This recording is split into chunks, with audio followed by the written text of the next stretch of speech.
Okay, so great to see everyone. Welcome, welcome, welcome into the space. Yes, yes. So today we have Julie joining us on behalf of Ronica.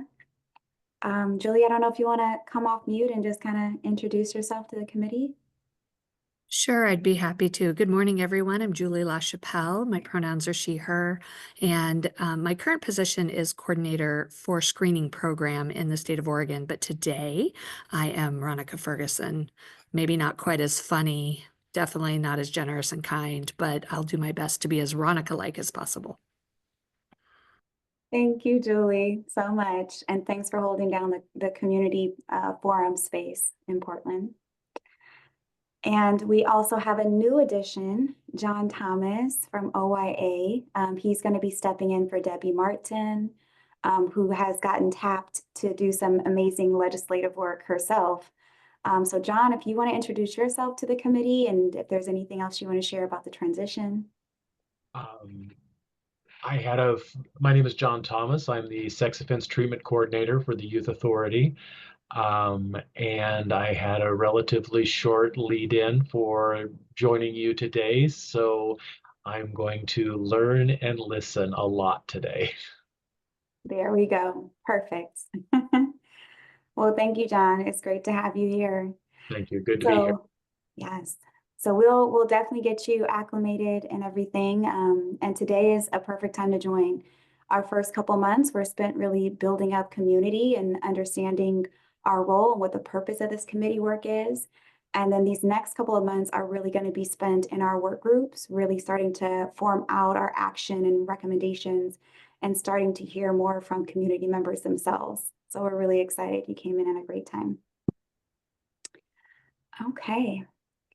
So thank you, Asha, for dropping the agenda in the chat. And I will go ahead and go over it, but we're not going to do our extended grounding and orienting today, but we do at least want to still start off with just a minute or two to kind of get everyone focused here on the present moment. And so we will do our somatic based practices. And so just kind of want to invite everyone just to start to get comfortable in your seat. Notice where your breath is at. And you start off with just little movement for those tight spots. Starting to bring your attention to here and now. Your mind might still be pulsating from whatever you're doing, sending emails or getting into, your workspace.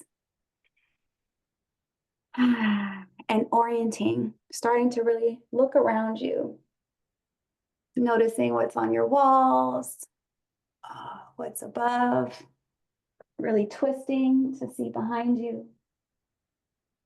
And this is all to get our bodies to know that we are here now and that we are safe. Whether you recognize it or not, our bodies will start to respond when we're starting to feel stressed. And so this kind of gives an opportunity to kind of shake and stretch it out, and kind of come to center so we can focus our attention here. All right. So I'm going to get us started with going into the agenda because we really want to be able to have as much time as possible really to work on the activities and in breakout rooms today. And so everyone should have a copy and it's also in the chat. As a reminder around our meeting goals, especially because we have a couple new additions today, that our committee really centers on the shared values of intentional kindness and honesty, and that we're really holding space for difficult conversations. And our focal point is addressing the needs of children. Both, we need to actually amend this. I know this is what we first started, but both addressing the needs of children that are 12 and under, that are exhibiting complex or problematic sexual behavior, but also for creating pathways of success for those that are 13 to 18. Really coming in with a growth mindset. And so recognizing that, we have varying abilities and our expertise and specialities, but we also have different parts of us that We might not feel as strong around like speaking up or certain areas that we're not familiar with, but really being committed to growing each and every time that we're here and restoring community through recognizing and addressing conflict, holding ourselves accountable. So in the end, the mission of this work group is to create a comprehensive framework that includes the voices of families, promoting long-term support, and really holds policymakers accountable for meaningful change. So today we're going to start off in the first 45 minutes or so as normal with our team building, but it is going to look a little bit different. We're going to have some time for those who did not have the opportunity to complete the 3-question survey around your bios and headshots. Asha will drop that link in the chat now. And so our first couple minutes will be spent around giving people opportunity to do that. And then we're really going to focus on what is our vision. I'm sure many of you are used to January. It's the new year according to the Gregorian calendar. And it's all about like, what is your vision for 2025? So we're going to give you time to really write out like, what is your vision for this population, and being able to live in that, and giving you time to talk about that in small groups. The bulk of today will be spent around starting to develop and introduce ourselves to the theory of change. So really, how are we going to align ourselves around the goals, and what kind of inputs and activities are we going to be doing to start to see the short, mid, and long-term outcomes that we hope for. And we're also going to get into our work groups. We're going to try those on. So if you recall, in December, before we took the break, we pitched a couple work group possibilities to you all based upon what we have been discussing over the last 3 months. And we narrowed those down into 5 work groups. So we're going to try those on today. And in the briefing was also provided information about some of the national best practices that you'll be able to take into the discussions within your work groups. And then we're going to end with just our general report out. How was that? What are some things that we are still needing? And we have a second survey that's a little bit longer than the first survey, but it's really going to help us capture where people are at, and how we're going to be moving forward over these next couple months, where we're going to be really active and hearing from the community. Any questions about the agenda for today?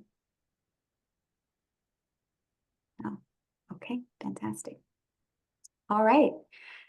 So we will, we're going to give about 10 minutes. We're going to go until 9:20, and you're going to have the opportunity to, you know, if, like, as we said, if you have not already clicked on the survey and amended your bio, added a headshot, or accepted the headshot that we've already submitted. And you can also add a song still to our shared playlist. These are the songs that we play during our committee sessions, but also I listen to them in between because it helps me feel connected to you all and to the work that we're doing. If you have already completed that, the purpose of your 10 minutes will be your free write. So those that are new to our committee, we always spend time just being able to get our thoughts down on paper without judgment, without picking up the pen.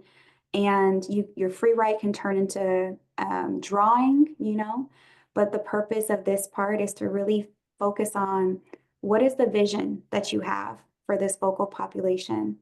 What is like the impact that you want to see? So often we can really stand in this is the pivot in our vision, right? So often we can stand in problem solving, right?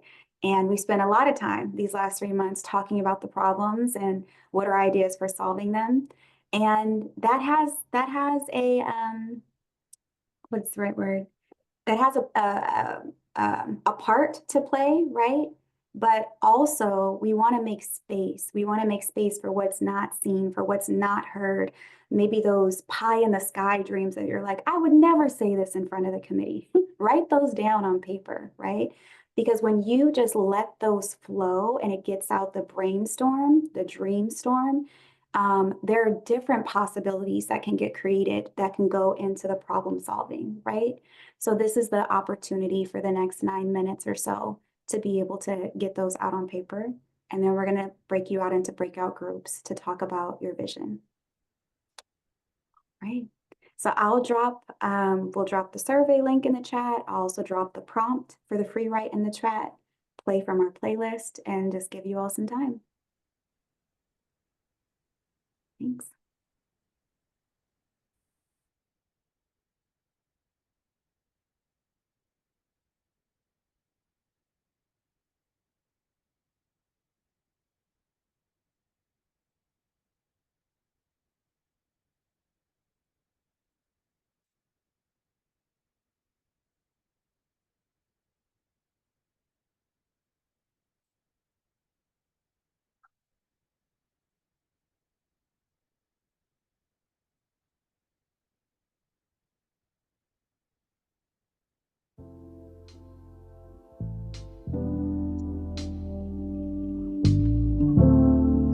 All praises to the Most High. I've been raising my vibration. Yoga meditation. Just sticking to the basics. Living in the matrix. It's cynical and crazy. But I've been swimming in amazement. Writing all these verses. Reversing all my curses. Walking in my purpose. Doing it on purpose. I'm sure, I'm certain. I'm pure, not perfect. I rise in service of God, I'm a servant. Take me high. All praises to the Most High.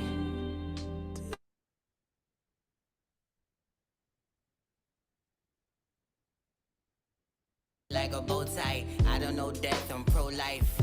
I cannot stress, I'm so love and so light and so bright. And me and God are so tight, the light of my life. I'm reaching new heights while I'm reciting my wife. I'm going bravely, oh, I'm doing greatly. Life's amazing, I guess it is what you make it. This is prayer, this is affirmation. I've been healing, I've been feeling, I've been raising my vibration. I've been raising my vibration. I've been patient, I've been waiting. I've been patient, y'all. I've been raising my vibration. I've been healing, I've been praying. I've been raising my vibration. I've been patient, I've been waiting. I've been stacking, I've been saving, I've been healing, I've been praying. Meditating, affirmations, I've been raising my vibration. I've been hella patient, meditating, lighting, saging, elevating. That's amazing. Dedication, self-preservation. I'm a walking revelation for every agent in the matrix. I'm a king, I'm a lion, I'm a giant, I'm Messiah, I'm in Zion, I'm prolific, I'm so gifted. I see the vision in my third eye, it's so vivid. I've been raising my vibration. I've been patient, I've been waiting. I've been patient, y'all. I've been raising my vibration. A good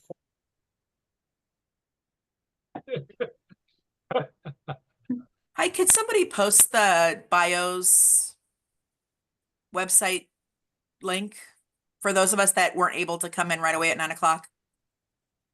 Yeah, so you want the directory link? Well, Would- yeah, whatever we're supposed to use to do the little assignment that we have this morning. Yeah, Yeah, no I problem. dropped it in the Well, chat like right if you before the could- breakout. Oh, Sorry. Yeah, sorry, it's not there for me. Okey-dokey. Thank you for letting us know, Annalise. We'll reshare that now. All right. Any reflections of what it means to be like standing in your vision, to share that with others? Share where there's a lot of shared visions. Did anybody be like, I'm gonna fly all of us to the moon? It's gonna be great out there.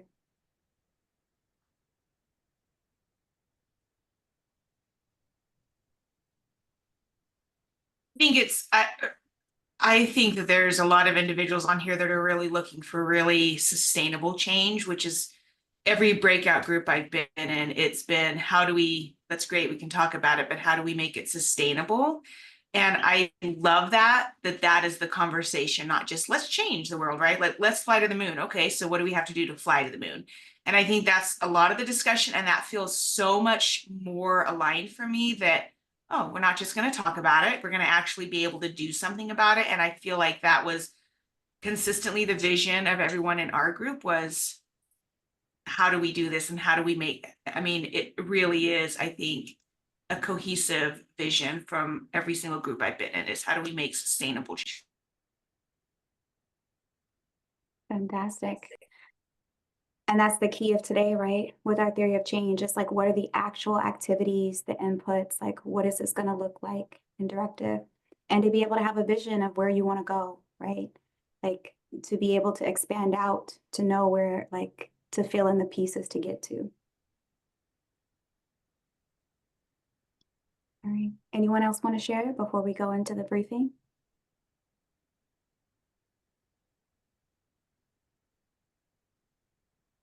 Okay. So in this next part, we're going to jump into looking at the January briefing. This was emailed out on Monday, but Asha will drop a link in the chat. Thank you, Asha. And I'll share screen as well. So we're going to spend a few minutes just going over what a theory of change is. And then we're going to take a 10-minute break. And when we come back, we're going to start putting those things into practice. So if some of you talked in your groups about, but what are the actual sustainable steps to get here? This is where we're going to start putting those down.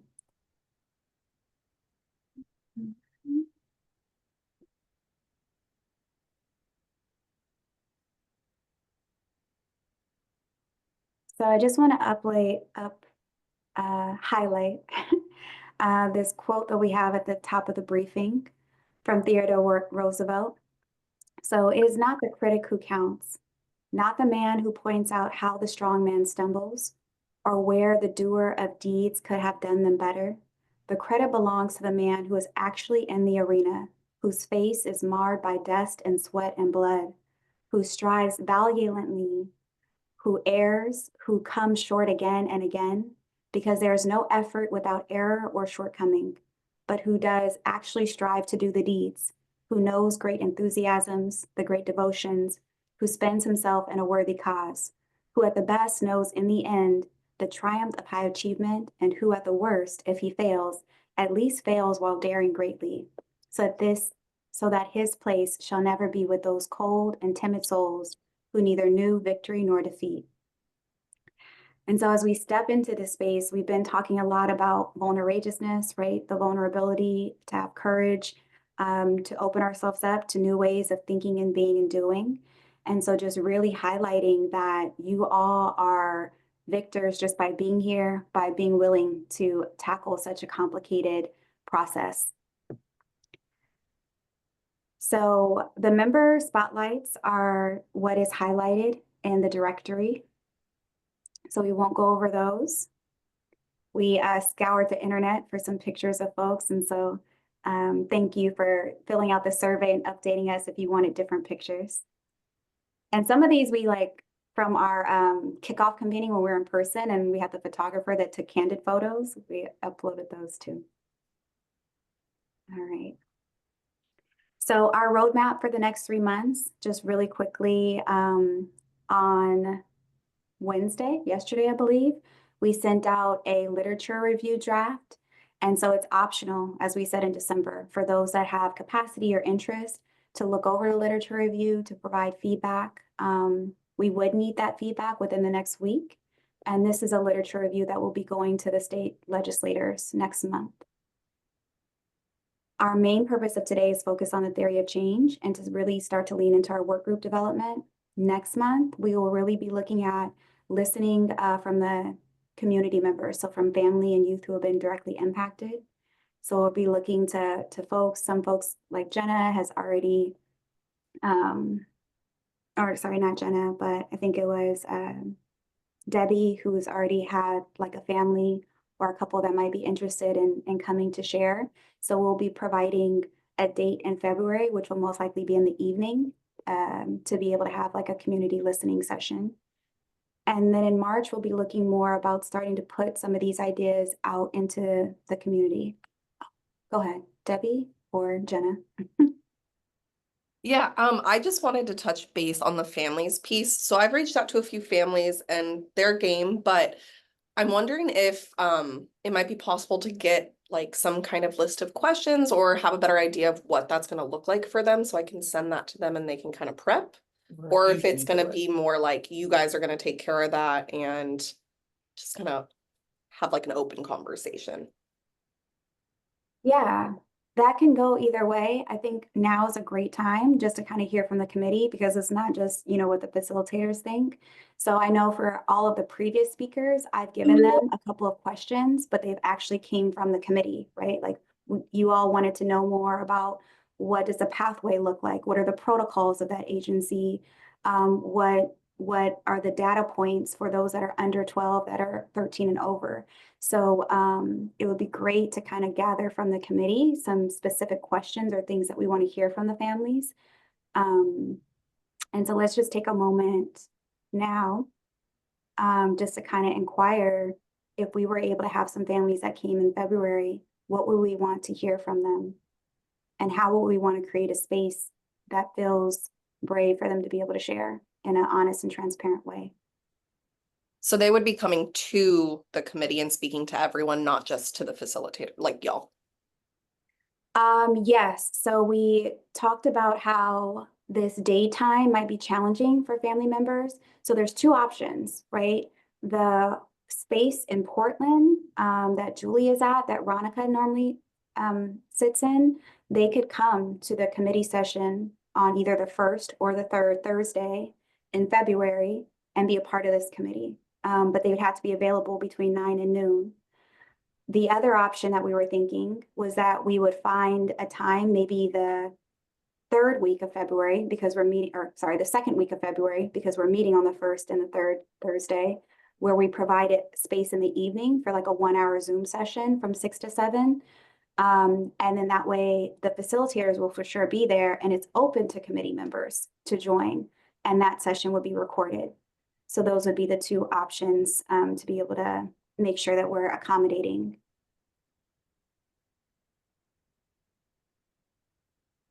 And we also have a small stipend for folks with lived experience that we're able to pay out through this committee.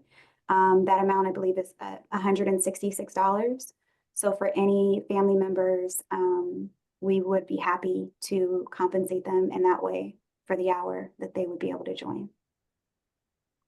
The They families just that have to be okay with filling out a W-9. Mm. Yeah. I'm sorry, I interrupted. Debbie, you had a question? I think I interrupted you. The feedback that I've gotten so far from the families that I've spoken with said it would be helpful to have a few more pointed questions versus just telling their entire story. So Of course. this parent was saying, I would like to be able to speak about what the barriers have been to accessing service for their child under 12. And the families that I'm thinking of are really the under 12 families that we've asked. And I think that's true for the families that you've asked. So specifically barriers to accessing services, as well as how long did this process take for your family from first point of contact, and what was that like? Some of the barriers, and then being able to access services and that experience. Mm-hmm. Yeah, and I talked with them about like wanting to hear about their experience trying to navigate the systems for the 12 and under, because 12 and up or like 13 and up they have to navigate the systems. However, there's usually someone who's helping them navigate because they're being adjudicated, whereas 12 and under, they've really had to seek it out on their own. And so I've asked them to like maybe think about their experience with navigating systems, as well as just like attempting to find services, like period, as well as how they did or didn't feel supported throughout the process. So that's kind of what I've sent out. And then both 10 o'clock. both of our families, one is like a child who had been exhibiting behaviors for a long time, and professional after professional was like, oh, it's developmentally appropriate, and then it was not. So that is one. And then the other is like, I think a family who is really savvy around different fields and was able to access support, and like how successful it was for them. So kind of like both ends of the spectrum. I also Okay. asked the families, what would they recommend as part of the solutions or ideas that they would have about what would make it easier for families, more supported for families, anywhere in that process. So there are ideas about solutions to be considered or asked about. Thank you. Those are great questions. I'm capturing them now. And I'll reflect them in the group chat. Amelia and then Justine. I'm just curious if you said it would be recorded, but would this be part of the public meetings? Because like these meetings are public record, and I just feel like it's not necessarily fair to ask a family to be on public record providing some of these answers. And I mean, maybe they're willing, but I feel like they might not be able to answer in as open of a way, knowing that this is going to be, you know, recorded in public in perpetuity. Yeah, and it is something that my families have asked specifically about with the confidentiality piece. Yeah. Yeah. Yeah. Yeah, such an important part. And thank you, Sarah, for also uplifting your agreement as well. So all the more reason to just pick, you know, an evening, the second week of February, where we can control that. Because if it's not during these public forums, and it is, you know, internal to our group, and it would only be sent out to committee members. We wouldn't have to upload it to any websites or anything.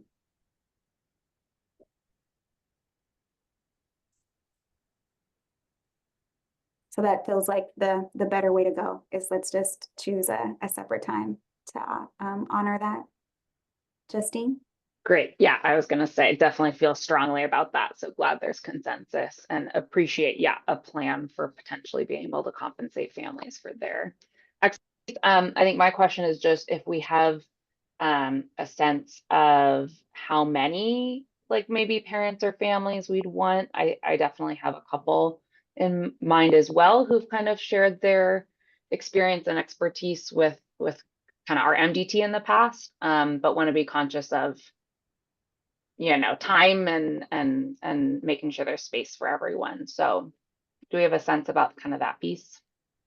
One of my families, Justine, is actually a family who we did clarification with. Oh, y'all, fabulous. Okay. So I'm sure that's one of the ones you're thinking of. Yeah. Yeah. Okay. Perfect. Thanks, Jenna. Because I think another family I have in mind and we can kind of see is, you know, a family who had to walk through the criminal justice process and has kind of some good articulate kind of feedback about how that went. So maybe I'll focus on asking them to kind of have that perspective as well. The other piece I would add is, do we have families that can represent different counties across the state? And I know we've got one family from Southern Oregon, Medford area, that is open to participating, and the rest, I think, are here unless we get the Pendleton. Yeah, Eastern Oregon family. And we might have a Yamhill one too. Yeah. But So we don't need to do all of them. Those are just like ideas, but yeah, just what want do to y'all think? Yeah. across the state that we've got some families that really can speak to different areas. Yeah. Yeah. Such important points. So I know from one of our previous committees sessions where I think we had 3 different presenters and folks were like, oh, that might have felt like a lot.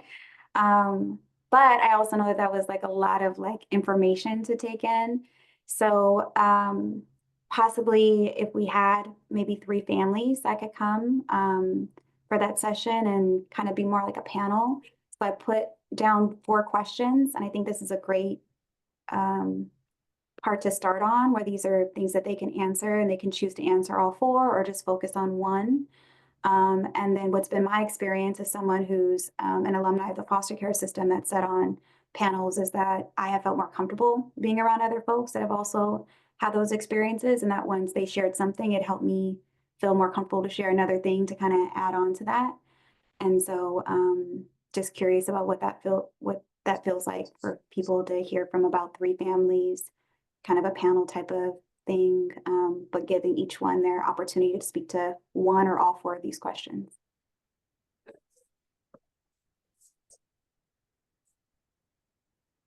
And this also doesn't have to be the only time we do this, right? So we can do one session in February, we could do another session in March where we invite a couple more families, and even one in April where maybe we want to hear from families that have teens, right? That have navigated OYA or other experiences. Okay. I see a lot of head nods, so I would say if anybody's in opposition, please speak up. Otherwise, these will be the 4 questions, and Jenna and Debbie and Justine, if maybe the 3 of you could kind of email each other offline to see which families the 3 of you are thinking about and bringing. And then as for a date, we'd be looking at the 2nd week of February.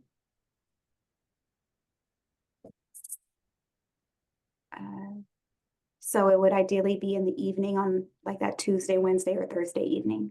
And once we kind of hear from the families of what is ideal for them, and it would be a Zoom virtual session.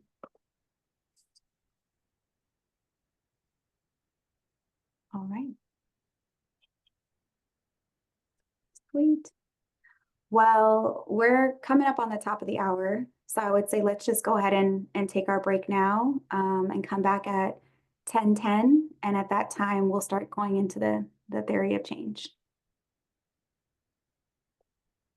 Thanks all. A little bit more than half. Okay. So I love how we just curated a whole community listening session and created the framework for that and how we want to move forward. For those who immediately took off at the break, Reese came up with a great suggestion that was seconded by Mandy. And so Reese, if you can share a little bit more about that. Yeah, we had pre-developed a community survey that we just kind of tabled off to the side in case of any use. So I just suggested that I'll input the questions that we filled it out today. And if anyone has any other questions, just feel free to send them out to us, and then we'll send out the draft of that community survey, in which you guys can also provide your feedback on those questions as well. And then we'll send out the finalized version of the link that you can share with community members, and that we can also post on the site.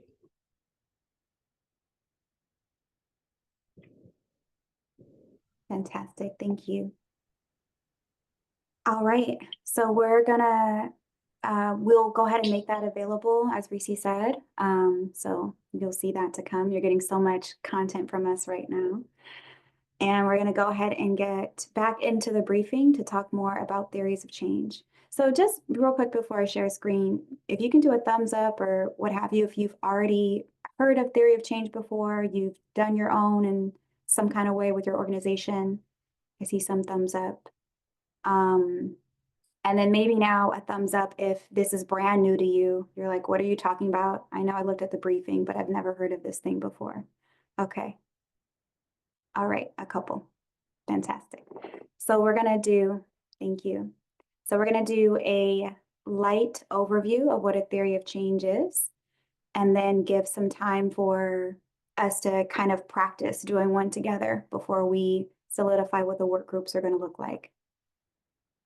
So on the briefing, page 14, it starts talking about a theory of change. And pretty much a theory of change is a framework that was developed to be able to help get from point A to point Z. So you start off with what your desired change is, so what your goals are, but you're also bringing in what are some of the assumptions that you're making, what does the context look like? And then you start to break down what are the steps and processes that need to happen in order for that goal to be achieved. And so it's just a way to kind of help organize our thoughts. And what we're going to do today is kind of break down what a theory of change is on the different components. And then we're going to work collectively in developing a theory of change for our committee, right? So what are some of the goals, the outcomes, the activities, and et cetera.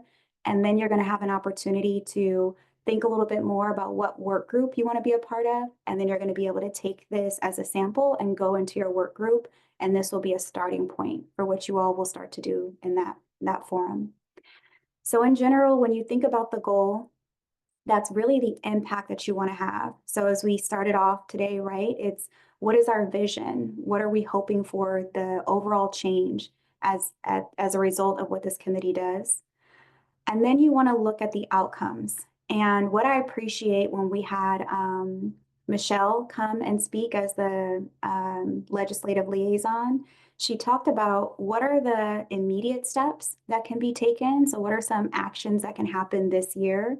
So those short term, what are some intermediate changes? So like, even though this won't happen this year, what are we recommending that Oregon starts to pay attention to maybe over the next 2 or 3 years? And then what are some of those longer term goals? So when you think of outcomes, you're going to start in your work groups to break those down in those ways.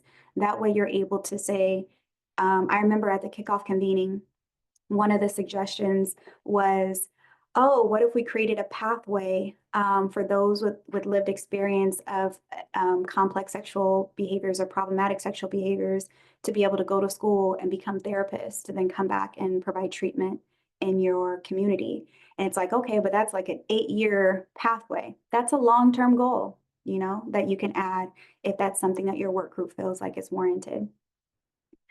And then you're going to look at what are the specific interventions or activities, right? So what are the strategies that we want to do? And some of that we've already started, right? Like, who do we want to hear from? What more data points do we want to collect? What are the things that we're already doing? Like how we already have the CERC committees within schools. So that's a viable training methodology, but how do we want to start to take that activity and really amplify it, get it more mainstreamed, have communities have access to it? So these are where you really start to put in, like, what are these strategies that we think will really drive change? And then you have your inputs. So your inputs are your resources. Who do we have? What is our human capital? What do we have as navigational capital, economic capital? What are the resources that we can put into this to be able to execute these ideas? And sometimes we don't know what all those resources are. So the beautiful thing about this is that you'll have your time in your work groups, but you'll also have time for your work groups to come back and talk to our larger committee, because there might be resources that you're not aware of that other members of the community have expertise in are. That's also the other reason why we really wanted to make sure to have the directory more up to date now. So that way, if you're feeling stuck in a particular way, or maybe in your work group, nobody from juvenile justice is on your work group, but you can see in the bios who not only might be in that position now, but maybe someone who has experience in that arena that might be in a different position now. I think it's so beautiful how so many of you guys have expertise in multiple agencies and industries. You also want to pay attention to, like, what are some of the core beliefs, the assumptions that we're making that must hold true for this theory of change to really work, right? So we're assuming that because the legislators approve this committee, that they are wanting to see successful outcomes for CSB and PSB youth and their families. We are assuming that we have a shared value system around how important it is to provide holistic services to these groups. So you're really looking at, you're starting to write out what are those some of those underlying points. And this is really key. I know sometimes this can get looked over like, oh yeah, we're all on the same page. But as we've even seen in this committee, maybe we're not all on the same page. And so you're wanting to identify what those are, so that way we can have conversation about what some of those key ideas are that you're working from. And then you have the context, right? We are days away from a new president, and the political climate is very up in arms and things right now. There's so much that is emergent, that's changing. There's so much that's happening. You know, I'm in California, and right now we're battling wildfires and things like that. So you also want to be able to know, like, what is happening in this moment that's going to impact what we're doing. And I bring this up because it's important to note the context, so that way we're all aware and we can strategize around it, but not be defeated by it. And I think that's where some folks can get stuck, where it's like, well, I need to know what's going to happen here before we can do things over here. And we can hold both as truth at the same time. We can have movement and action while also noting a context that's ever changing. And then the fun part, what does the pathway look like? What is the pathway of change? And as you'll see when we talk more about the work group formation, or if you've read through the briefing, you know, when it was emailed out earlier this week, you're going to be in each work group, you're going to be developing a pathway for change, both for children and their families that are 12 and under, and also for those that are 13 and above.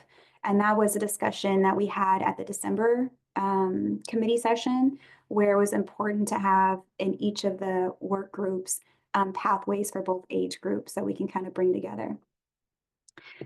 And then you also want to look at your indicators. So how are we going to measure progress? I love that Reese brought back in the survey, right? Like we're going to be hearing from community and family about what they want to see, where they've experienced barriers, where they've experienced successes, what recommendations do they have. But you also want to start to develop metrics and indicators to test out your hypothesis of what is needed now, right? So how will you know that these goals have been met? How will you know that something has changed? Are there going to be surveys along the way? Are we going to have points to be checking in with the legislators every couple of months? Things of that nature. So those are some of the components that comprise a theory of change. Any questions about any of these indicators? Especially for those of you who this is the first time hearing this concept.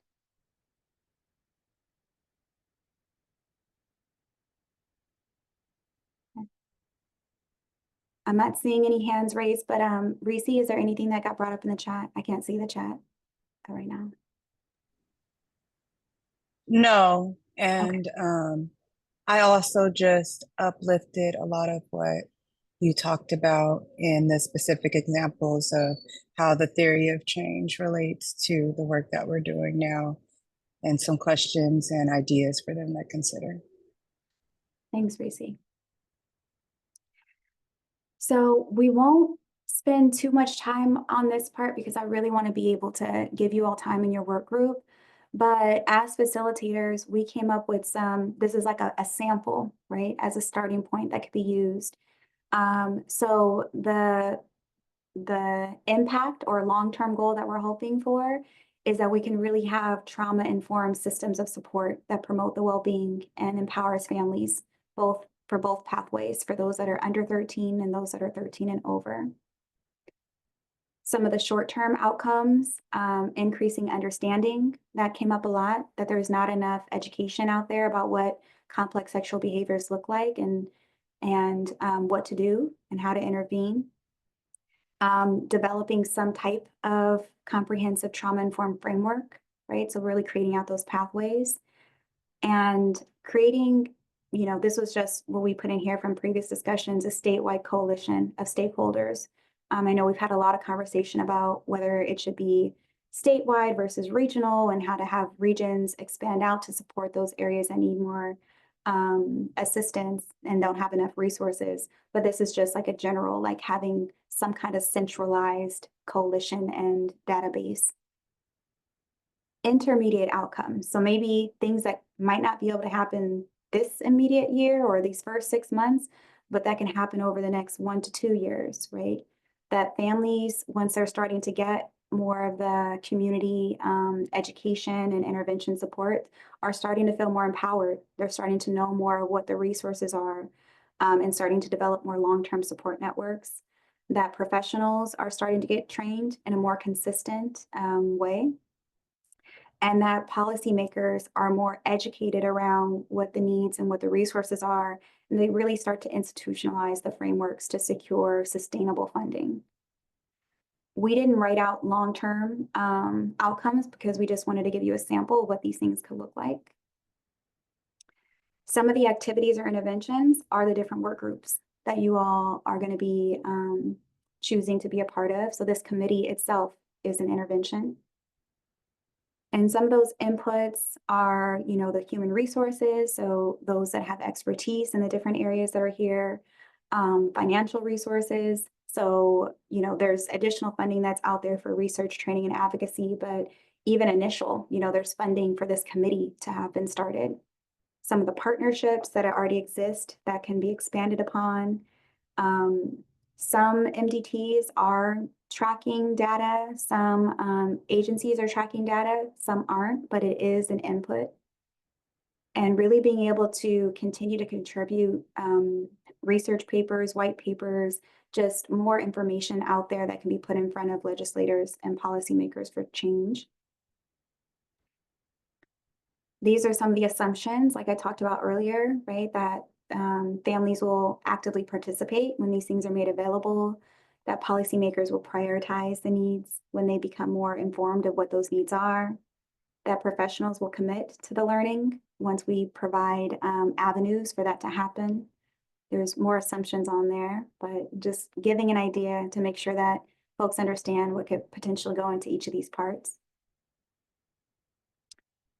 And as we talked about political climate, you know, Oregon continues to focus on equity and what needs to happen within child welfare and mental health, that there's community needs, but there's also like stigma and misinformation that's out there as well, and that there are significant service gaps that are part of the context within Oregon as well. And this is just what possible pathways could look like, right? And this is a 5-step way to do a pathway. Like step 1 is like engagement. And, you know, so that's, for instance, what we're going to be doing in February, like really engaging and hearing from families, then developing the framework, then training on that framework, advocating at the policy level, and then continuing to monitor and evaluate. We also put what's already accessible, right, in Oregon through the sexual, I can't remember what CIRC stands for, Incident Response Committee, I believe. Yes, thank you, Jenna. Through the CACs, through Higher Ground as a model, right? And there's so much more that can be added here. But again, this is just to be used as a sample. And how will we know that success is happening, right? There will be increased awareness.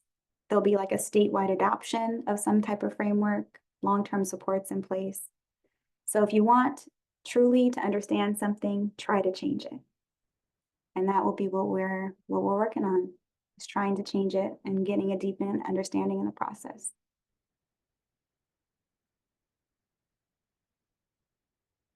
I feel like I've been talking for a lot. So I'm just gonna pause and see. Did Shannon, Reese, did Shannon? Oh, yay, Shannon is here. Fantastic. So Shannon, anything you want to add? I know we were going to do some work on the mural board, but I really want to make space to get into the work groups. Yeah. Do you want me to talk through the work groups a little bit? I'm gonna share. Also, hi everybody. I'm so sorry for my tardiness, and I'm really happy to be with you all today. I am in very cold Cincinnati, Ohio. Really wishing I was on the West Coast with you all.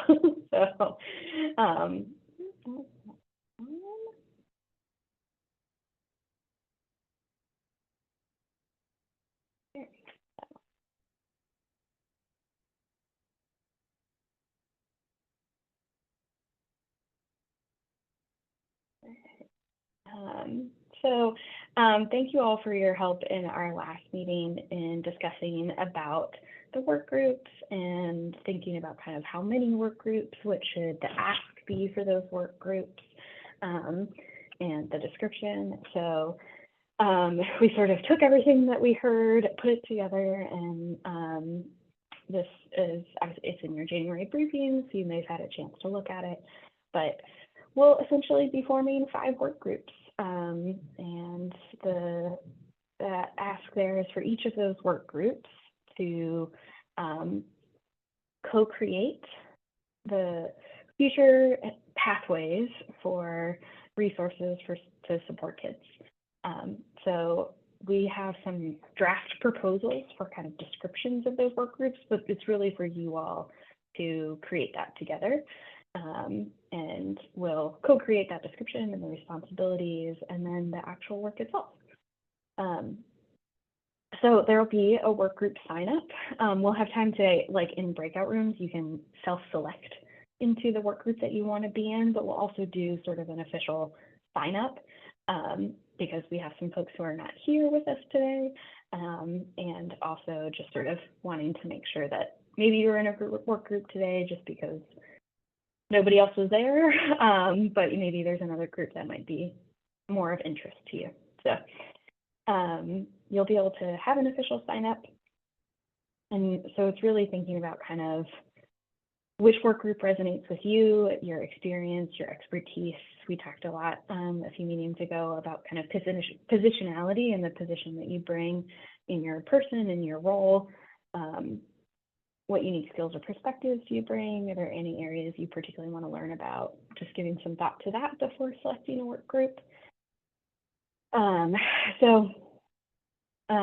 our meeting, we'll break out into these groups, but as I said, you'll have like an official sign up after today as well.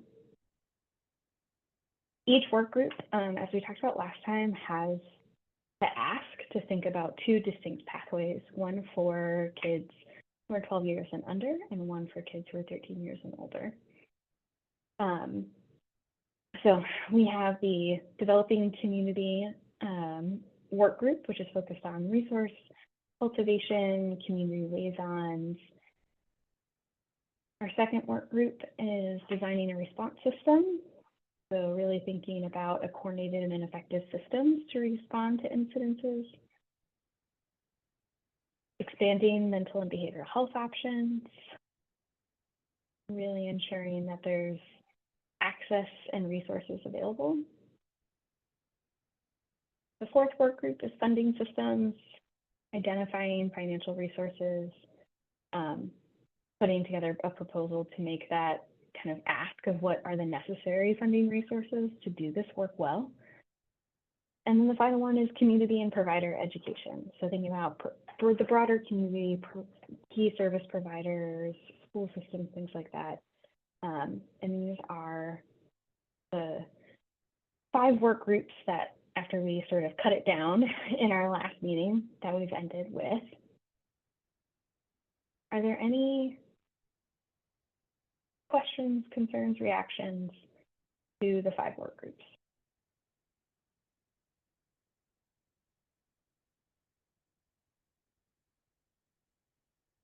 Okay.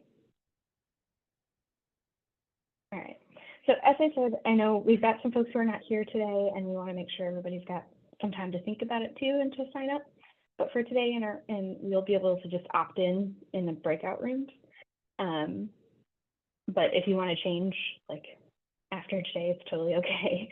We'll send you a link with giving some like general thoughts on a survey, but also to be able to sign up for a work group. All right. Okay. Nish, you want to spend a little time in Miro? Or do you want to? Yeah. Oh, Jenna's got a hand. So this is Debbie, and I was just looking at, we can sign up for more than one, but before doing that, are these groups going to meet every time we meet within the committee meeting? Or are we going to set up time outside of the committee meeting? What kind of time commitment are we looking at? Because that might determine how many somebody might volunteer to be a part of, if you will. Yeah, no, great question. It's both. So how this committee was written up was that the first couple of months we'd be meeting twice a month, and that February, I think on the Juris side, January might be the last time that they're meeting twice a month. But needless to say that the purpose of that is for you to be able to meet as a work group. So that way we're not meeting as a committee as often after next month. So, but there will also be time now every session, maybe during that middle hour where you are in your work groups, fleshing things out. And so if you're interested in being a part of more than one, during the committee session time, you might spend half of your time in one and half your time in the other, you know, or whatever makes the most sense to you. But then you will be organizing within your work group about how you would spend the rest of your time that's not spent in the committee sessions.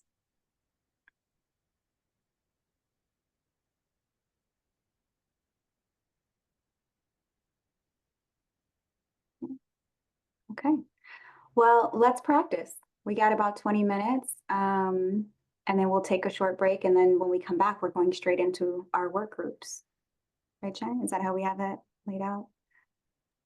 Briefly Oh, with the, touch on the best practices and then the work groups.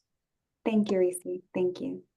So Shannon, would you mind sharing screen and being up the mural board and being able to add into the notes there?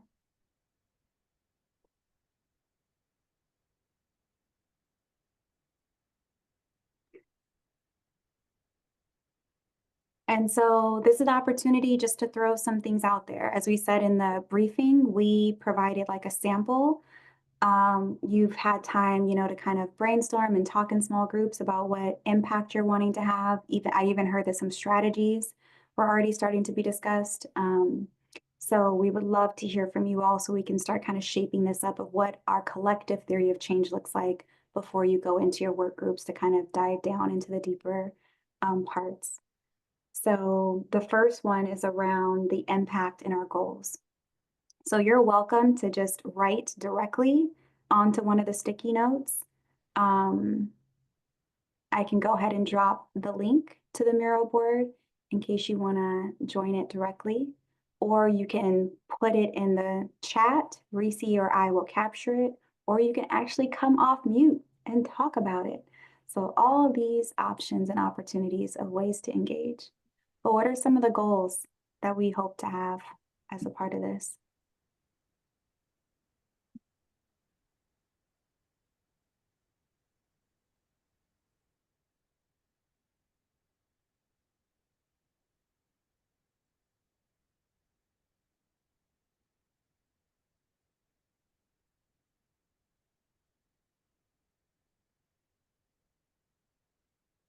What came up in your visions when you guys were working on those statements earlier?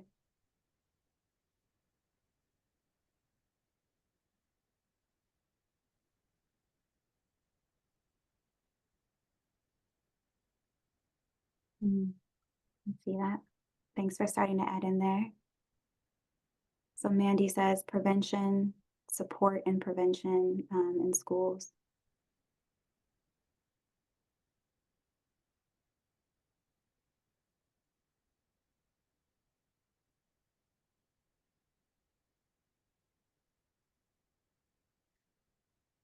I'm seeing from Jocelyn, valid, sustainable, enriched resources for families with no judgment. I love how that is phrased. Yes.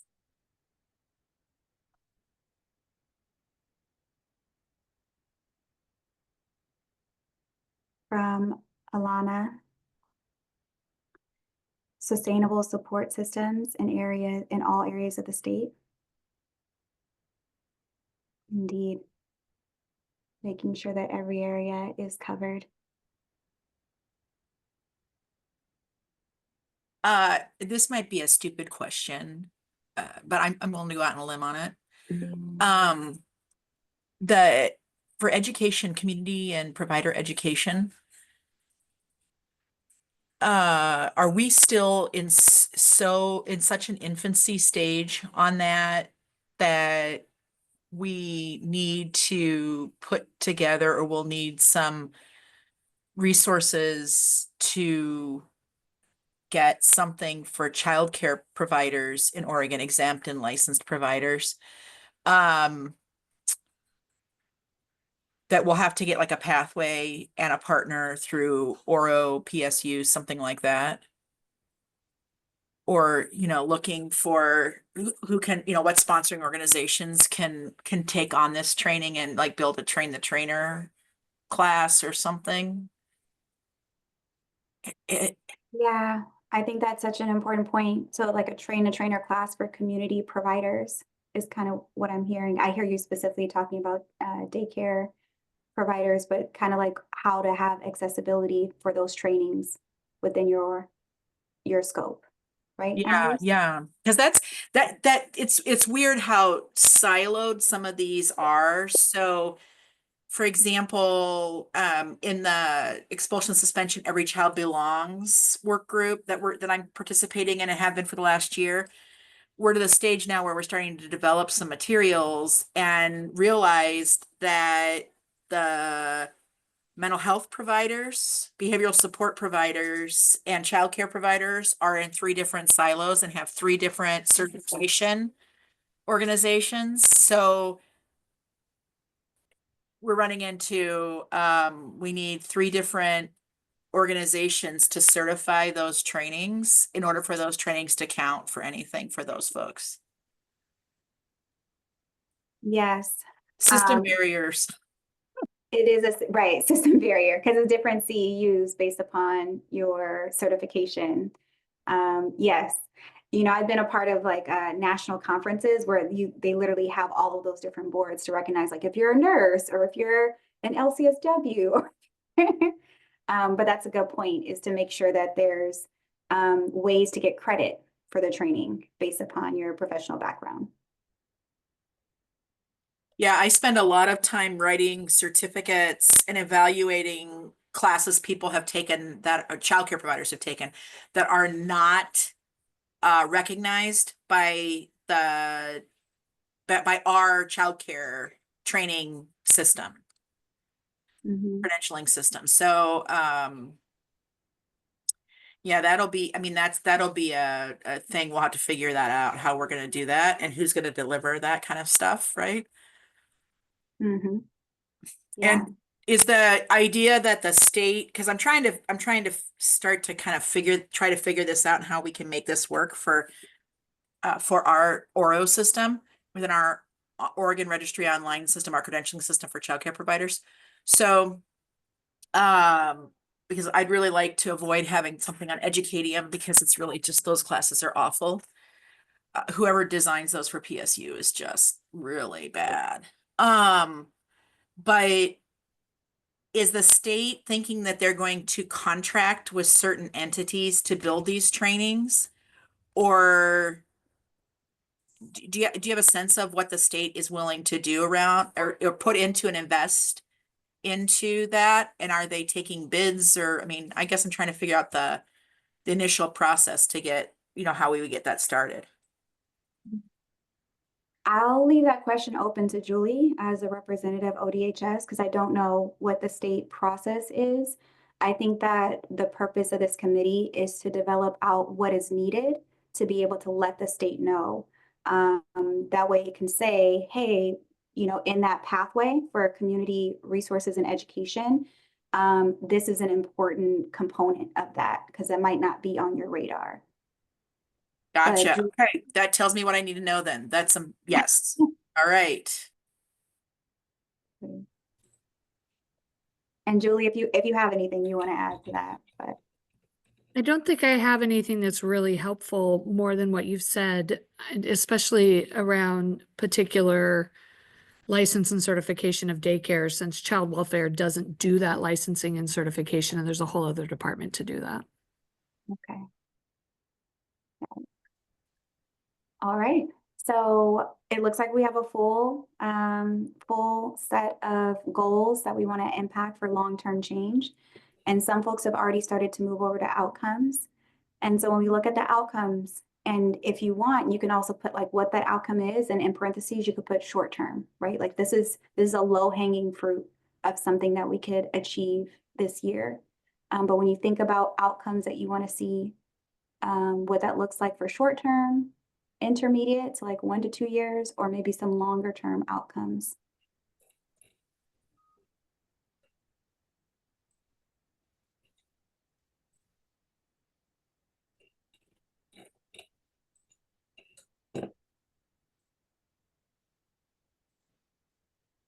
And thank you, Reese, for capturing what's in the chat. So we're seeing like really clarifying the credential requirements to be able to provide the specialized services, both for both groups, right? For under 13 and for 13 and above.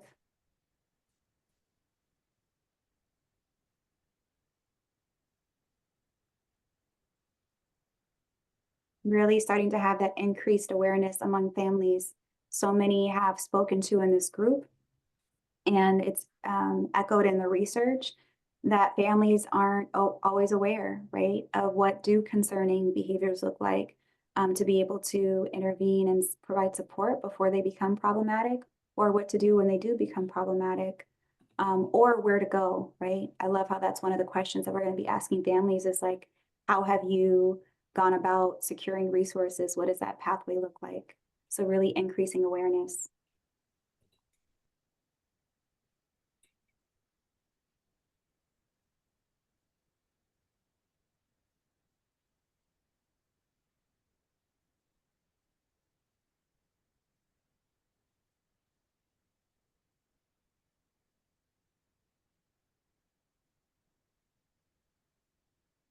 Youth having a pathway to education without access to internet when they have CSB. Yeah, I know Shelley talked a little bit about that, about the how to provide support within the school context when there needs to be supervision around internet, but even like how to access education without it, if that's a clear concern.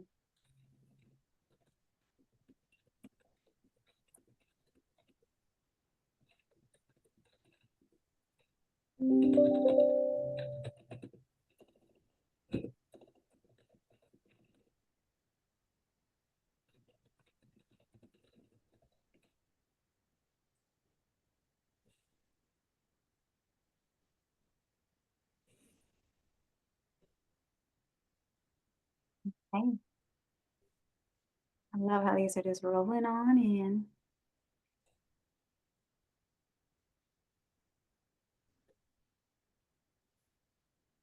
So we're also seeing the sustainable long-term funding, how important that is one of those long-term goals that we want to make sure that we have in place. And continuing to see this committee develop a statewide group that can really steward this work. That's going to be an absolute necessity that by the time we come to closure in August, September, that there's a plan for what the next steps look like for a statewide consortium.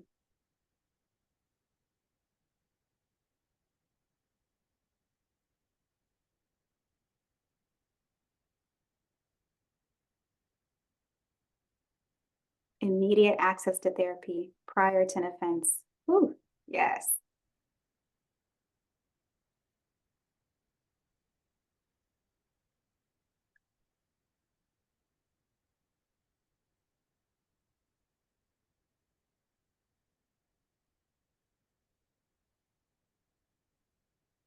Okay.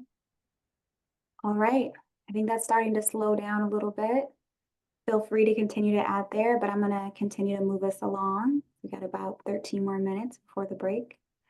So when we start to think about activities and interventions, like specific strategies to help drive this change, what are some of those things that we want to call to the forefront? Who do we want to call in? What do we need to do? How do we need to move?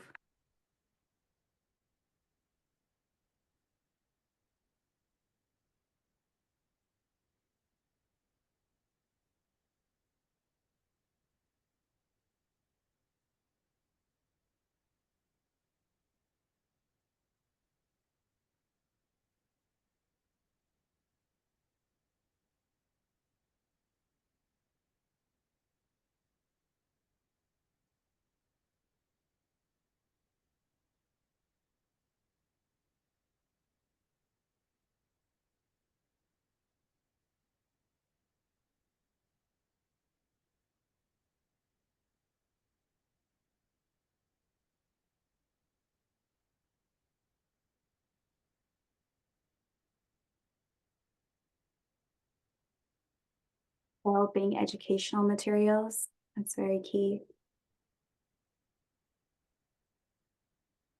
Hosting community forums, absolutely.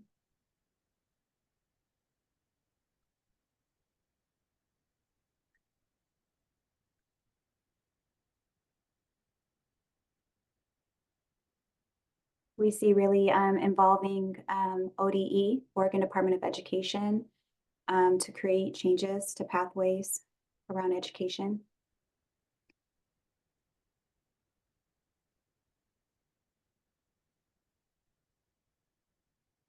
And when we look at those developing the educational materials, I'm seeing that it's not just for family members, but it's also about the education of resource parents, of caseworkers, of CASAs, professionals that are involved in direct service.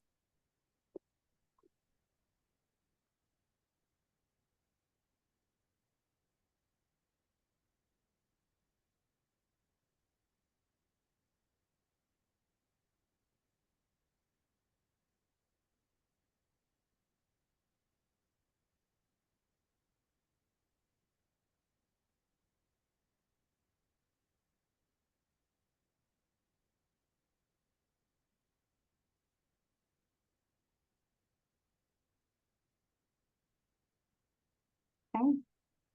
So as we continue to think about some of the activities and interventions, and just as a reminder, each of our work groups is one of those. And so that came out of, our previous sessions, that some of those activities that we need to have is really designing a system response, like creating these pathways for under 13 and 13 and above, for really expanding what the mental and behavioral health options are, creating funding streams, and developing community, like developing the resources, the liaisons.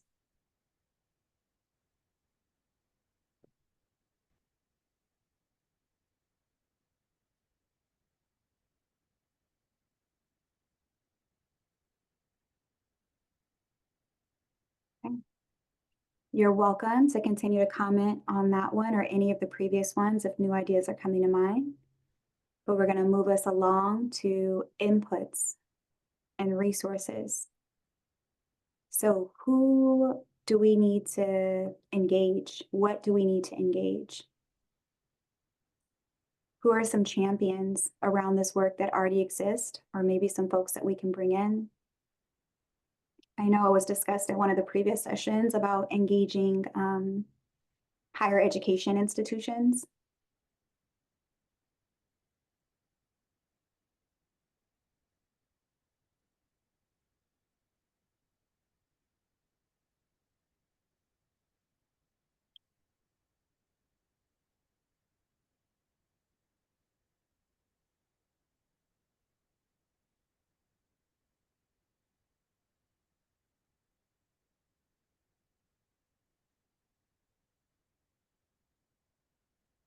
I see the child advocacy centers, absolutely such a key central resource, particularly for youth that are 12 and under, but in general for community. Youth era, so really hearing from the youth themselves, letting them be co-constructors of what we're developing, collaborators in what we're developing.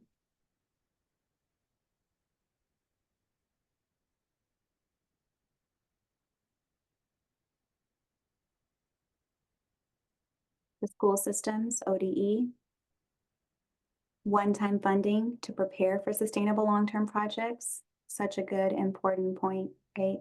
That there are singular funding opportunities that we can build upon to be able to then create a pathway for more sustainable funding.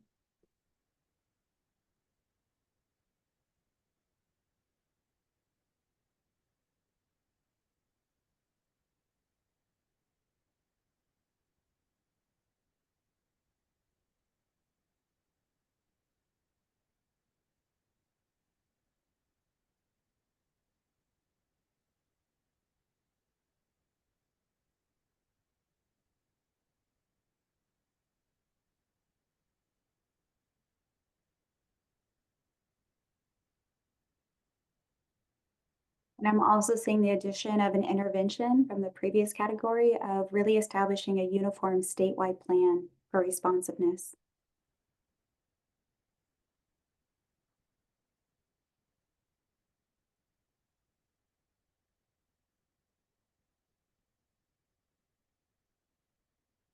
Another key resource are the senators, the legislators, and the advocates. really making sure that the resources are wraparound, so they're holistic, all-inclusive, that they're not just with the child, right? I know that got brought up in previous sessions, that it's so important, and the research supports that it needs to be family-centered, that it needs to be provided, you know, at school and at home, really meeting the individualized needs.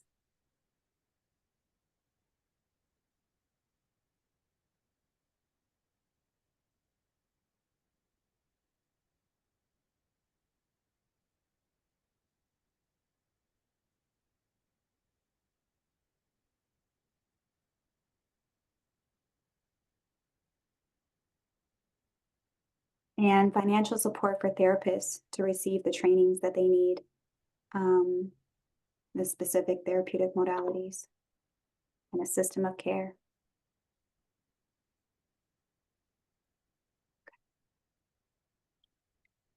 All right, what are some of the assumptions that we're making?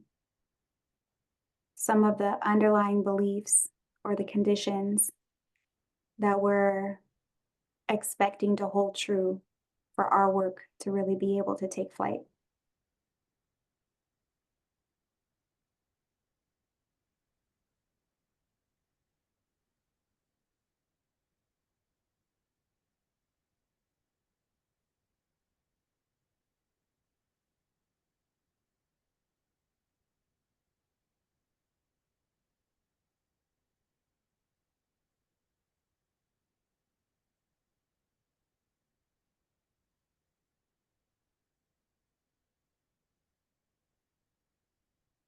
That the state will be able to fund.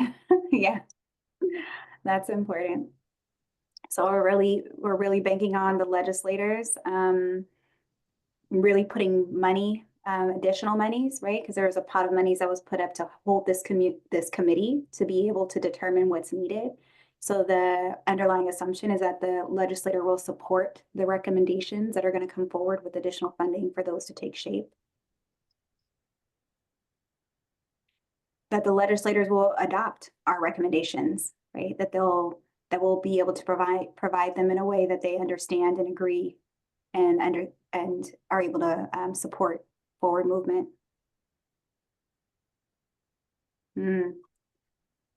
That we won't face opposition from other groups. That folks will be like, yep, they'll look at it and say, that's exactly what needs to happen. We support this 100%. Such an important assumption or core belief, right, is that people understand that kids are different from adults. That what we create for adults and why we create it for adults needs to look different for the reasons why we create something for children, because the reasons while they're exhibiting the behaviors are different. And that ODHS in particular is able to implement or be responsive to the recommendations.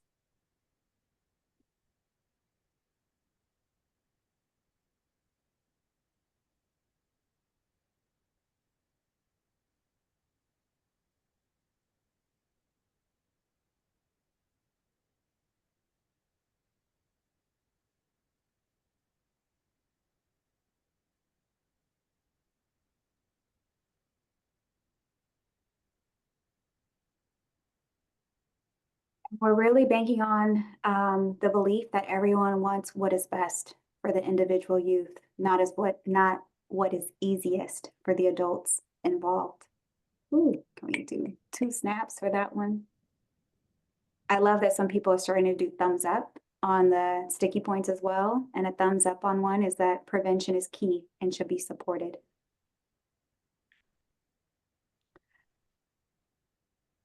Please continue to add. I see more is coming in on the assumptions. But as we have 2 more minutes before the break, I just want to uplift what is the context?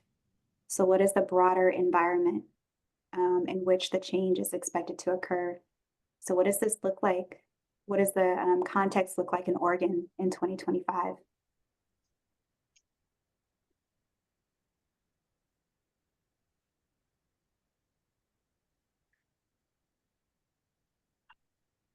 Thank you for adding that assumption that a core belief that we have is that families will do well when they can. Mhm.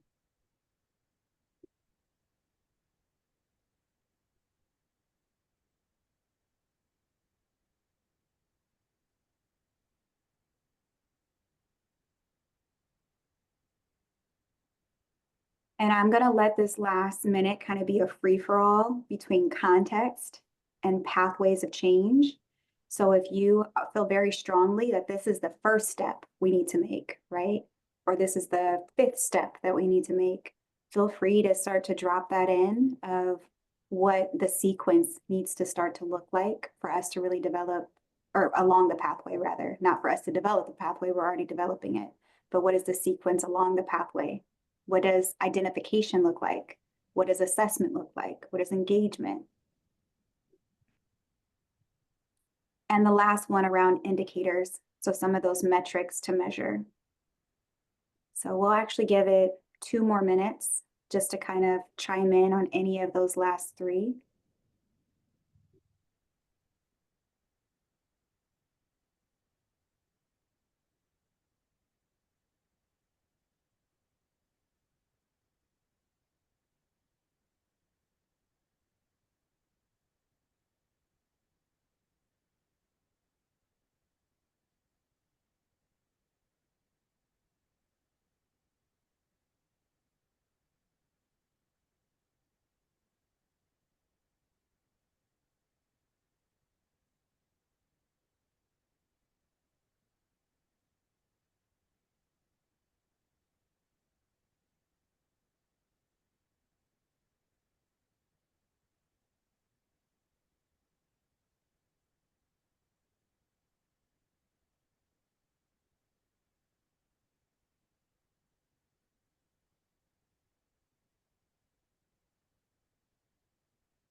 One more minute to add to either the context, pathways, or indicators.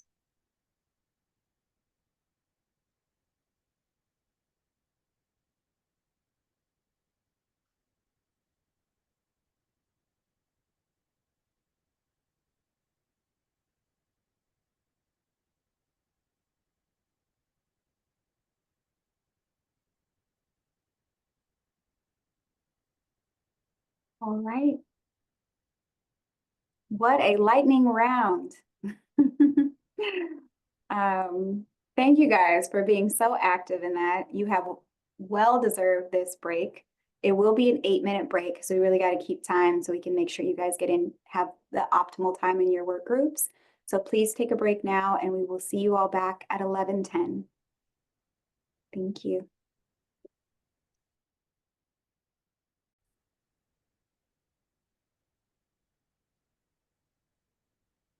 So I'm going to turn it over to Reese. She's going to spend just a couple minutes, 5 to 10 minutes, going over the national best practices that she helped do research around. And this is really just to inform your work group work.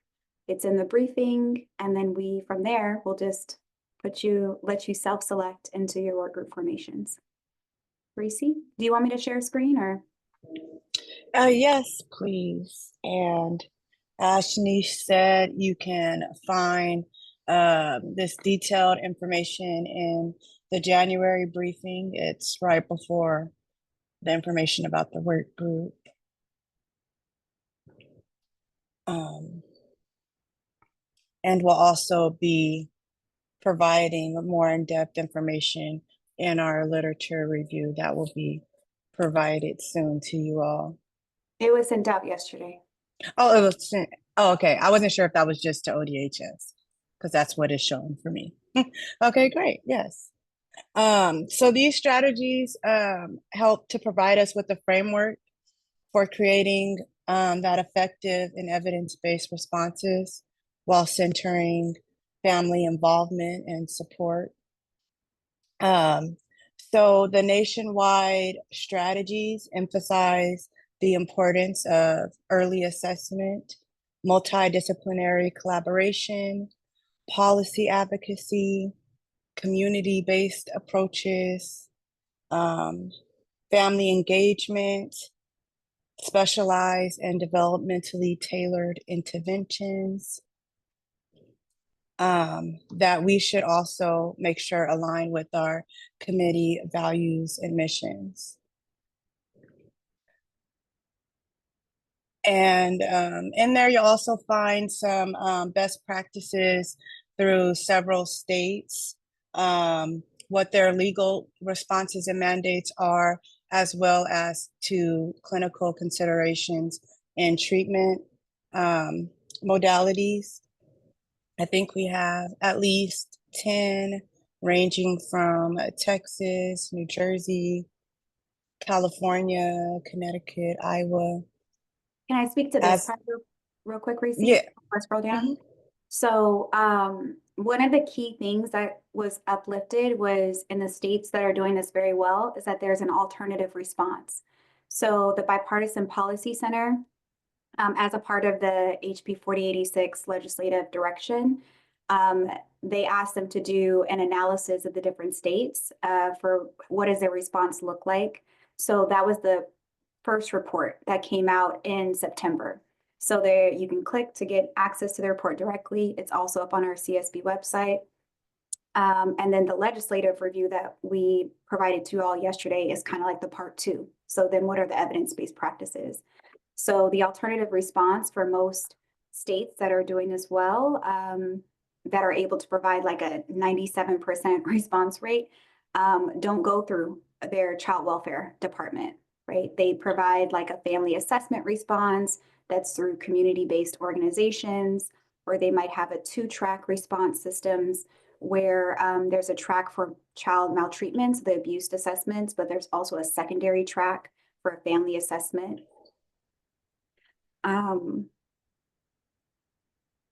And some states make sure to define like what they mean by assessment, which might go under more an investigation response by child welfare versus more of a comprehensive review. And then I know a lot of folks asked questions about New Jersey as a practice model, so we provided a lot of information about what it looks like there because they are one of the newer ones that went from being regional and not getting the access to resources and supports that they needed to moving to a statewide response. And then this is what Reese was just referencing, that we also provided about 10 or so states with just like an at a glance, like what is their legal response. Some of you on this committee are also on the Juris Committee, and that's who's really helping to define what does it look like legally, what should it look like legally. We are in constant conversation with our Juris facilitator, so they're going to be looking to maybe come to the later February committee session here to kind of share where they're at. But as Reese said, also those best practices and the clinical considerations. So when we look at how are we designing the pathway, really paying attention to these areas.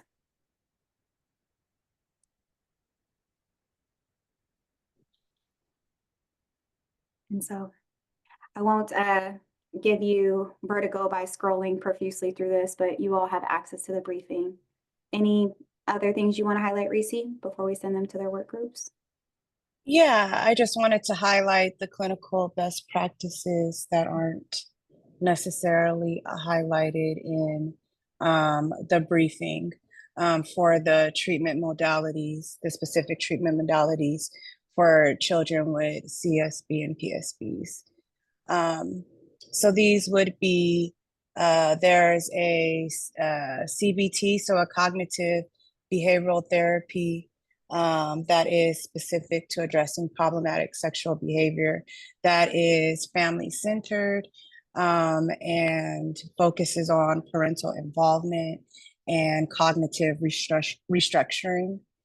And research indicates that it is highly effective in reducing these behaviors, as well as improving overall functioning in children and adolescents and parent education. Also, we have TFCBT, which is the trauma-focused form of cognitive behavioral therapy, which really focuses on providing that psychoeducation, coping skills to both parents and youth. TFCBT works in tandem with parents and the youth at the same time to provide education skills and to address any trauma that has happened. MDT approaches, phase-based treatment, which one as a clinician, I'm not the most familiar with, but in doing more research about this specific population of youth, it is shown to be highly effective in culturally adaptable and culturally responsive trauma-sensitive treatment for children, specifically younger children aged 3 to 12 that display problematic sexual behavior. Helping them to focus on safety, learn self-regulation, learn about their bodies and healthy sexuality. There's also MST, which is a multi-systemic therapy, which is an intensive family form of therapy that also is community-based form of treatment. And this just addresses all the various systems that influence the children's behavior. So not just the family, but the social settings that the youth may be in, as well as school. Then also play therapy has been found to be an effective treatment modality for youth that are experiencing problematic sexual behaviors. And they found that it can be effective individually, with a group, or in use with parent and child for play therapy sessions. So yeah, more specific details are in the literature review. Indeed. Thank you, Reese. And I just dropped, I know we sent this email yesterday, but I just dropped the review in the chat. And so halfway through are all those evidence-based clinical models that Reese said. In general, what came in through the research is that they need to be trauma informed. So Reese uplifted those different modalities, the phase-based, the trauma-focused CBT, how they're specific for PSB, how they really need to be family-based. So Reese already spoke to these elements, but these are specific models, and it kind of breaks down the importance of the community-oriented approach and how CACs are so crucial to those being carried out and the healing centered.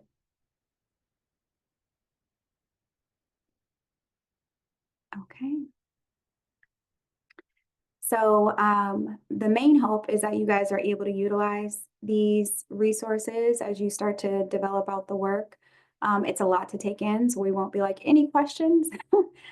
Just really sit with it. And that's why we're only doing one session this month, is that the hope that is that you'd spend your other 3 hours really sitting with the materials and maybe even meeting for the first time with your work group, if that's something that folks have capacity for before the next time we come together. So without further ado, we want to give you a full 25 to 30 minutes now in your work groups. And those are now open, and you all are able to choose which group you go into.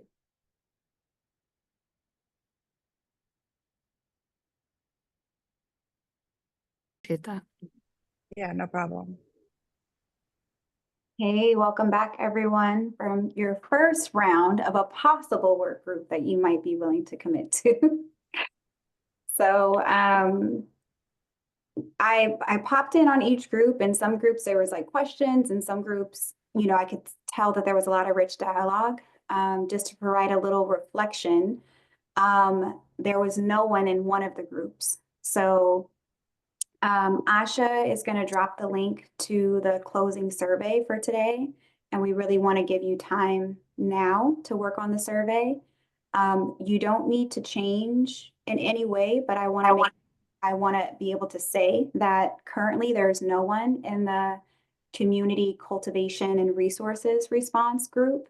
So if there is an interest to be in that group, just as an FYI, the largest group is the designing system response group. And there were a couple groups that were like already ready to go in and start talking about, you know, ways and that they wanted to change things and ideas that they had. There's some groups that are like, I'm not sure if this is the right one for me. So when you complete your survey, there's only one is 3, 2. You combined it with number 3. Okay, sorry, I'm a little confused. We had, Diane, we had a couple people in group. We had like one person in group 1 and one person in group 3, and then we ended up kind of just combining the groups and sort of joined each other and realized that there was a lot of overlap. So we ended up talking about community engagement and mental health support in one single group. So we did both. Thank you, Jessie. Thank you for that. Okay, that's really helpful to know. So on the survey that we sent, it'll still have the 5 groups, but moving forward, we'll kind of merge 1 and 3 since there's a natural flow there. And then Jocelyn, and I did see 2 other hands, so if there are other questions, but Jocelyn, go for it. So, and this has happened a couple of times. When I open any of the links for surveys, it automatically connects to my personal Gmail account. So I don't know if there's a way to change that or to make sure that we are using our professional emails. I've tried signing out of my Gmail and it still won't like let me. So I just wanted to put that out there if anybody else has that. But it does automatically connect to my personal email account. So just, I know. Once you click on the link and you go to switch account, it still won't, if you go to use another account and then go. No, when I try to put in my Washington County account, it says it's not recognized. So I can keep playing with it, but that is just something that keeps popping up. I had that same problem. It doesn't seem to want to recognize a government email address. It wants to use a Gmail for some reason. I did it with my personal, but I too would rather not. So it's not part of the committee record or something like that. Can you try again? I put because it was supposed to put responder input and not required, but I turned it off to do not collect. So I just want to see if that will help not make that an issue. Okay, so it's really convoluted, but I think what you have to do is you have to open a new browser window and go up. So Chrome will automatically like save your Google profile. And if you're up in the right-hand corner of the screen, there's like a little person symbol in a circle. And if you click on that, that'll usually have your account stuff, but you can select to browse as a guest or, log in as a guest. And then you take the link that was posted in the chat and you copy and you paste that into your browser where you're browsing as a guest. And then it will come in with, it'll just say sign into Google to save your progress. And you just don't have to, but that's so far the only way that I've been able to find to get it to not link to my personal is to open a browsing guest session. Thank you, Amelia, for a way to troubleshoot. And I hear you. And like, oh, there's multiple steps in order to do that. Because it's a free base, that's why we use Gmail or the Google platform. But if it's causing too much complication, we can look into something like SurveyMonkey for future surveys. So that way it should be allow you to access it through your professional email as well. For today's survey, if you're able to follow Amelia's directive, of kind of going up to the right-hand side if you're using Google Chrome and kind of logging out of your Gmail for those of you that are Gmail users and continuing as a guest. That would be ideal. If you are against that or that's too much, send us an email and let us know, and we can, it'll take, a couple of days, but we can copy this material and put it into a different SurveyMonkey kind of platform. But moving forward, we'll look at a different platform.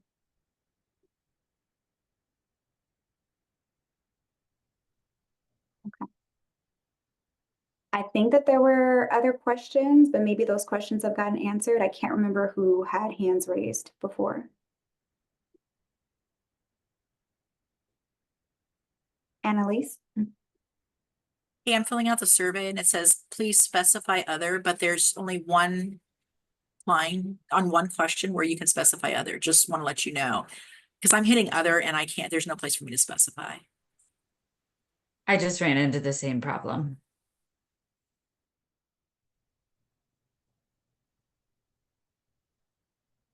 Thank you for letting us know. I'm looking at Reese.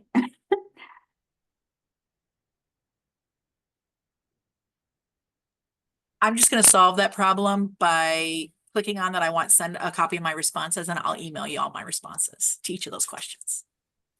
Okay, thank you, Annalise.